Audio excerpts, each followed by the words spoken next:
So welcome back sa channel natin, no? So ngayon shoot muna tayo ng kotse ulit. So meron tayo dito bagong Yaris Cross. So shoutout sa utol ko na kakabili lang nitong bagong Yaris Cross.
Yan, so unahin muna natin dito sa front, no. So ilaw niya is LED na, no. So tas may daytime running light na. Ewan ko lang kung nakikita nyo.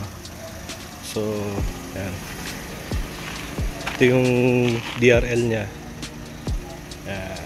Tapos may fogs, tapos may mga sensor. Tapos ito yung grills nya, no. Tapos dito naman yung may sensor din. Maya explain ko sa inyo kung para saan yan. Dito naman sa windshield, no, so dito makikita nyo yung TSS, Toyota Safety Sense. So siya yung parang pareho ng Honda, yung tinatawag nila na Honda Sensing. So dito naman sa side, no, so naka na siya na 18-inch na mag wheels, stock yan. Tapos meron siyang fender liner. Tapos yung side mirror nya, no, so nandyan na rin yung turn signal nya. So auto fold din yan. Tapos meron siyang window visor. Kasama na yan sa kasa, no? So pag binili nyo, free na yan. Tapos naka chrome trim siya. All the way papunta sa likod na salamin, sa quarter glass. Tapos dito meron din siyang cladding. So guys, ito pala naka 4-wheel disc brake na, no, harap likod. So yan. So dito naman sa likod, LED na siya, no, yung tail light niya.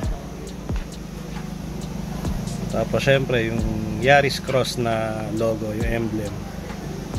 Tapos meron siyang wiper dito. Tapos third brake light.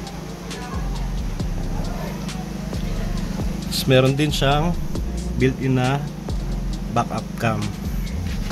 So, meron din siyang reflector and yung rear bumper cladding. Ayan, so pasok naman tayo dito sa interior niya, no? So ito nga pala is keyless na siya, no? So basta dala-dala nyo tong susi na to. Mas malapit kayo dito sa Yaris, pindutin nyo lang to, no? Tapos automatic na rin bubukas yan, pati yung side mirror na. So tara, pasok tayo sa loob. Yan, so guys, so nandito tayo sa loob nitong Yaris Cross, no. So ito siya, maluwag naman siya. So kasang-kasa naman yung mga tatlong tao rito siguro na medium build. So dito muna tayo sa steering wheel nya, no. So ito naman medyo maganda naman yung ginamit na material dito, no. So masarap niya hawakan, no. So, may design pa dito. Yan. Tapos ito yung horn button nya, may airbag naman siya. Tapos dito naman, ito naman yung controls ng panel. Tapos dito sa baba yung audio control. Tapos dito sa right side, ito naman yung sa cruise control. Yan. Ito sa audio control din to, no. Tapos dito naman sa panel gauge nya, no. So ito yung panel gauge nya. So hindi ko alam kung paano baguhin to, hindi ko na natanong sa kapatid ko, no? So digital na siya. Tapos dito naman sa audio nya, no? So meron tayo dito na 10-inch na audio system na TFT display na, no?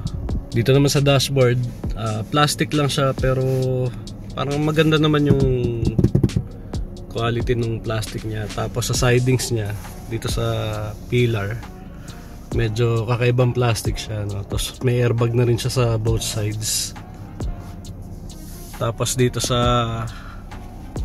baba naman ng dashboard, no, itong panel niya, meron siyang parang design dito.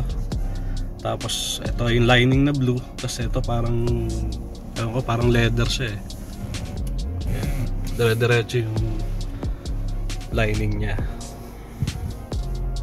So meron tayong vent dito, tapos meron din mga controls dito.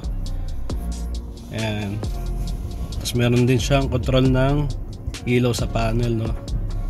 Tapos dito naman sa gitna, ito rin yung hazard switch tsaka yung vent.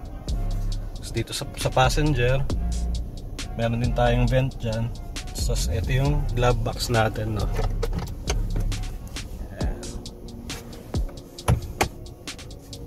Dito naman sa center console natin, ito parang meron siyang magandang design dito, no, na parang metallic na plastic. Tapos ito naman yung sa aircon niya, no, sa controls niya. So auto climate control na to. Tapos yung engine start natin na push button. Tapos meron na rin siya mga USB socket dito, no. Tapos yung para sa passenger sa seat belt. Tapos meron tayong pocket dito. Tapos ito, nakita ko nilagyan ng pinapatungan ng cellphone ng utol ko eh. So taga automatic charge na raw siya. So ito yung shift knob natin. So may button yan dito. Ayan. Tapos maganda rin yung texture nung ano niya, no, ng paligid ng cambio niya. Tapos meron tayo ditong button. Ito yung hold para pag i-stop ka lang, automatic siyang nag handbrake. So ito yung main handbrake pag na full stop. Ayan, ganda. Tapos dito yung cup holder sa gitna, meron siyang dalawang cup holder. Ayan.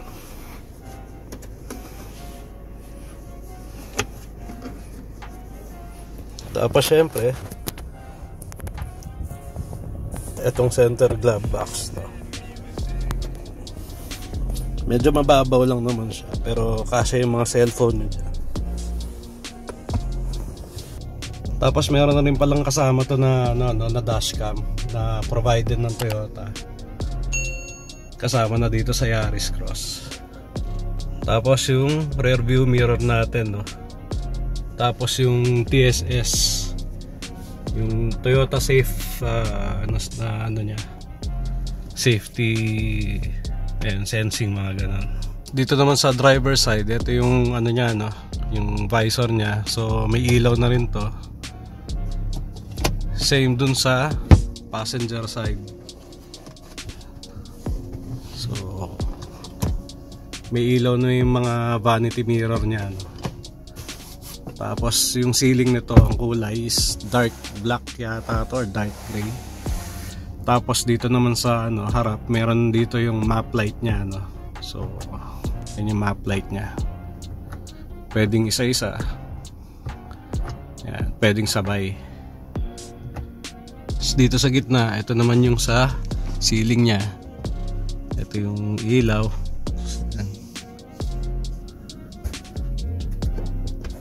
Dito naman sa driver side na sidings, no. So dito makikita nyo na yung controls niya, no.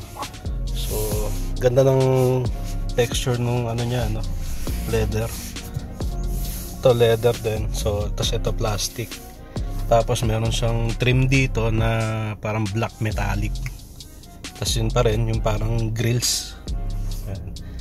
Tapos meron na siyang ilaw, no, dito. Yung blue na yan. Chrome yung mga ano niya, door opening. Sa yung switch. Ayan. Tapos meron na rin siyang mga pocket dito sa door, no. So ito, ganun din dito sa passenger side, no. So ayan siya, meron din siyang ilaw, no, sa ilalim na kulay blue. So same din, nawalan lang siya ng mga main controls. Ang controls lang dito is yung sa bintana. Tapos dito naman sa seats niya, no, power seats na to, no. So ito yung mga adjustment niya. Ito yung pag-abante, ito naman yung sa sandalan. So natitilt din siya, pwede siyang babaan, pwede siyang taasan. So depende kung ano yung pinaka-komportable kayo. So ngayon dito naman tayo sa second row, no? So ngayon medyo maluwag pa nga siya, no? So kasyang-kasya nga yung 3 tao rito. Tapos kung 4 na tao, siguro mga medium build to light build. Pero pag yung mga gantong katawan ko, ayan, 3 kasya. Ito yung likod niya. Ayan.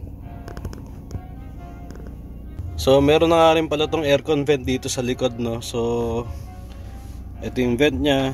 Tapos meron din siyang pocket doon. Sa loob niyan may mga type C socket na rin kung gusto niyo mag-charge. So ito naman yung sidings dito sa likod, no. So ganun din, plastic to, tapos ito leather. Pati yung ano niya, hawakan niya. Tapos dito pa rin yung design niya. Pero dito guys, wala nang ilaw, no. So ganda nung ano niya, no, texture. So same lang din dito sa opposite side ng back seat niya, no, ng second row. So wala namang pinagkaiba. And then may mga pocket din siya. So dito naman tayo sa likod guys. So ito is push button na to, no. So press nyo lang dito, automatic na siya bubukas. Ayan. Tapos meron tayo ditong tonneau cover para just in case maglagay kayo ng gamit dito sa likod, hindi siya makikita, no. So ito naman yung loob niya, no. So dito yung mga spare na gamit, may lagayan ka pa. Tapos yung spare tire pala niya nakasama, isa doon na, no, donut tire.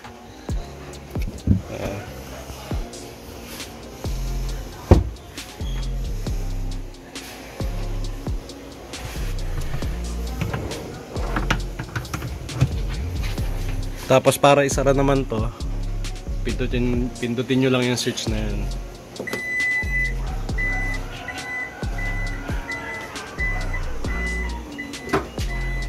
So guys, so isang ano pa pala na ito, feature, no. So yung kick sensor nya, no.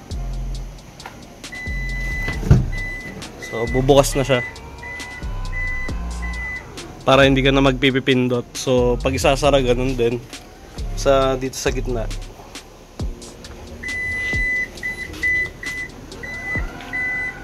Galing, di ba?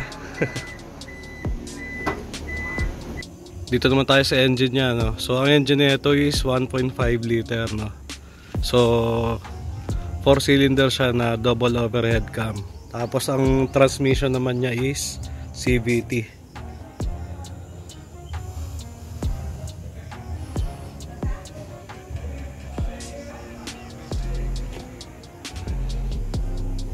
Yan, so guys, so discuss ko lang tong safety features nitong Yaris na Cross. So yung Toyota safety sense niya, no? So meron siyang pre-collision system, automatic high beam, lane tracing assist, tapos lane keeping assist, at saka yung adaptive cruise control.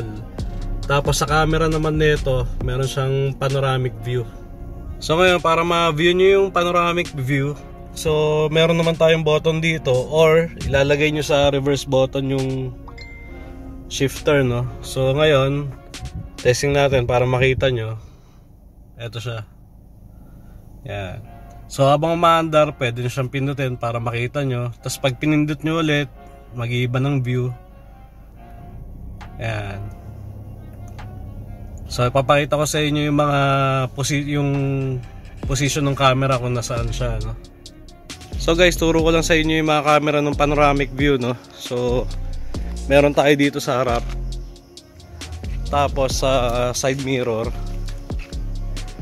at saka dito sa likod. Yan. Kaya kapag ka atras kayo, lumalabas din siya.